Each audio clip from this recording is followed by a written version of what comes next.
నమస్తే welcome to Andhra Prabha. నేను Prashant. Sai Krishna lockup death కేసులో రోజు రోజుకి ఒక్కొక్క ట్విస్ట్ బయటకు వస్తూనే ఉంది. ఫస్ట్ నుంచే సిట్ అయితే బయట పెట్టడం జరిగింది. ఇది లాకప్ డెత్ జరిగిందని చెప్పేసి సిట్ అయితే నిర్ధారించడం జరిగింది. ఇందులో ముఖ్య పాత్ర సిఐ నాగరాజు అని చెప్పేసి కూడా బయట పెట్టడం జరిగింది. మరి ఎలా చంపారు? ఎలా ఇంత చిత్రహింసలు పెట్టారు అని చెప్పేసి కూడా రోజు రోజుకి ఒక్కొక్క కోణంలో బయటకు వస్తూనే ఉంది. ఇప్పుడు తాజాగా మనకు వచ్చిన న్యూస్ ఏంటంటే సాయి కృష్ణని కృష్ణలంక పోలీస్ స్టేషన్‌లోనే చాలా చిత్రహింసలు పెట్టి చంపినట్లుగా తెలుస్తూ ఉంది. అయితే ఇందులో ముఖ్యంగా కృష్ణలంక పోలీస్ స్టేషన్ ఏదైతే ఉందో అందులో చాలా మార్కులు కనిపిస్తూ ఉన్నాయని చెప్పేసి తెలుస్తా ఉంది. ఏదైతే లాఠీలుంటాయో, లాఠీల పైన కొన్ని మార్క్స్ ఉన్నాయి. బ్లడ్ మార్క్స్ ఉన్నాయి అని చెప్పేసి గూడా తెలుస్తుంది. అదే విధంగా ఏదైతే కృష్ణలంక పోలీస్ స్టేషన్ పైన ఆ బిల్డింగ్ పైనే కొన్ని ఎముకలు గూడా కనిపించాయి. అక్కడ కాలిన దృశ్యాలు గూడా కొన్ని కనిపించాయి అని చెప్పేసి గూడా సిట్ అయితే తెలపడం అయితే జరిగింది. సో ఫస్ట్ నుంచే మనం చూసుకుంటే గనక ఎప్పుడైతే సాయికృష్ణ అరెస్ట్ అయ్యాడో, సాయికృష్ణని ఎప్పుడైతే అరెస్ట్ చేశారో అప్పటి నుండే సాయికృష్ణ తల్లి అయితే పోలీస్ స్టేషన్‌కి వెళ్ళడం జరుగుతూ ఉంది. అయినప్పటికీ సాయికృష్ణ తల్లి ఏదైతే కేసు పెట్టడం జరిగిందో అప్పటికి కూడా తన తల్లి వ్యాఖ్యల్ని ఏమాత్రం ఎవ్వరు కూడా పట్టించుకోలేదు. ముఖ్యంగా సీఐ నాగరాజు నువ్వేం చేసుకుంటావో చేసుకపో, ఎన్ని కేసులు పెట్టుకుంటావో పెట్టుకపో, ఎవరికి చెప్పుకుంటావో చెప్పుకపో అని చెప్పేసి ఆమెని అక్కడి నుంచి అసభ్యంగా మాట్లాడుతూ అక్కడి నుంచి వెళ్ళగొట్టడం జరిగింది. ఇక తీరా చూస్తే ఆమె కేసు పెట్టడం జరిగింది. తీరా చూస్తే ఇప్పుడు మొత్తానికైతే సాయికృష్ణ లాకప్ డెత్ అయితే బయటకు రావడం జరిగింది. దీనిపైన సీఐ నాగరాజే ముందుగా మెయిన్ పాత్ర పోషించారని చెప్పేసి కూడా తెలుస్తా ఉంది. అయితే సీఐ నాగరాజ్‌తో పాటు కూడా ముఖ్యంగా మరో ఇద్దరు ఉన్నారని చెప్పేసి కూడా సిట్ అయితే నిర్ధారించడం జరిగింది. అశోక్ నాని వాళ్ళు కూడా కానిస్టేబుల్స్. వాళ్ళు కానిస్టేబుల్సే కాదు ఇంకా సీఐ నాగరాజ్‌కి చాలా మిత్రులు, దగ్గరి మిత్రులు అని చెప్పేసి కూడా సిట్ అయితే నిర్ధారించడం అయితే జరిగింది. అంతేకాకుండా ఈ ఇద్దరితో పాటు మరో ముగ్గురు, మరో నలుగురు ఉన్నారని చెప్పేసి కూడా సిట్ అయితే బయట పెట్టడం జరిగింది. ఇట్లా రోజు రోజుకి బయటకు వస్తూనే ఉంది. మరో 12 రోజులు కస్టడీలోనే ఉంచాలి. ఇంకా ఎంక్వైరీ చేయాలి.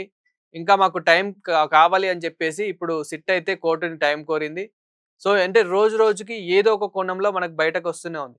ఎప్పుడైతే మృతదేహాన్ని బయటకు పంపించి దాన్ని ఇంకా ధ్వంసం చేసినట్లు మనకు తెలిసిందో, కానీ ఇప్పుడు తీరా చూస్తే మరి కృష్ణలంక పోలీస్ స్టేషన్ పైన ఉండి ఆ ఎముకలి అసలు ఏంటి? అవి ఏ బాడీవి? అంటే లేదంటే ఏదైనా జంతువే అయ్యుండొచ్చా?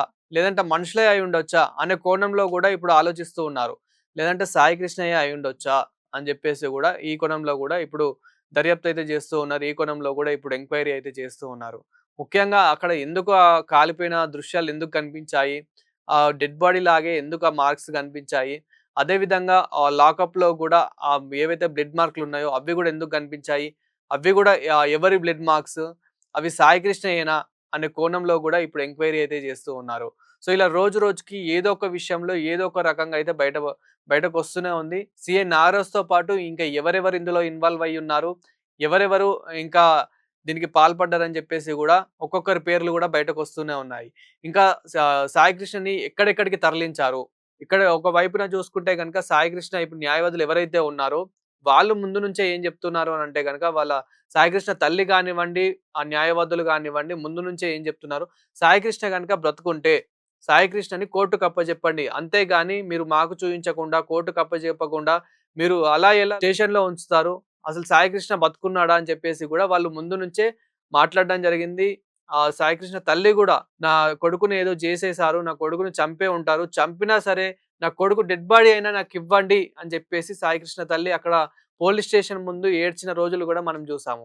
ఎట్టకేలకు కేసు నమోదయ్యింది. కేసు నమోదయిన తర్వాత సిట్టు దీన్నయితే తీసుకొని ఇప్పుడు ఏ విధంగా విచారిస్తుందనేదైతే మనం జూసాము. ఫస్ట్ నుంచి చూసుకుంటే గనక రోజు రోజు మనకి ఏదో ఒక రూపంలో ఏదో ఒకటైతే బయటకు వస్తూనే ఉంది. ఇప్పుడు ఇదే క్రమంలో స్టేషన్‌లో మరి ఆ మార్కులు ఎక్కడి నుంచొచ్చాయి? ఆ బ్లడ్ మార్క్స్ ఎక్కడి నుంచొచ్చాయి? అనే కోణంలో గూడా అసలు అవి ఎవ్వరియి అనే కోణంలో గూడా ఇప్పుడు ఎంక్వైరీ చేస్తూ ఉన్నారు. తొందరలోనే ఇంకా ఏమేం జరిగింది? ఈ బాడీని ఏం చేశారు? అసలు ఎంత చిత్రహింసలు పెట్టి చంపారు? ఇంకా దీంట్లో ఎవరెవరు ఇన్వాల్వ్ అయ్యున్నారు?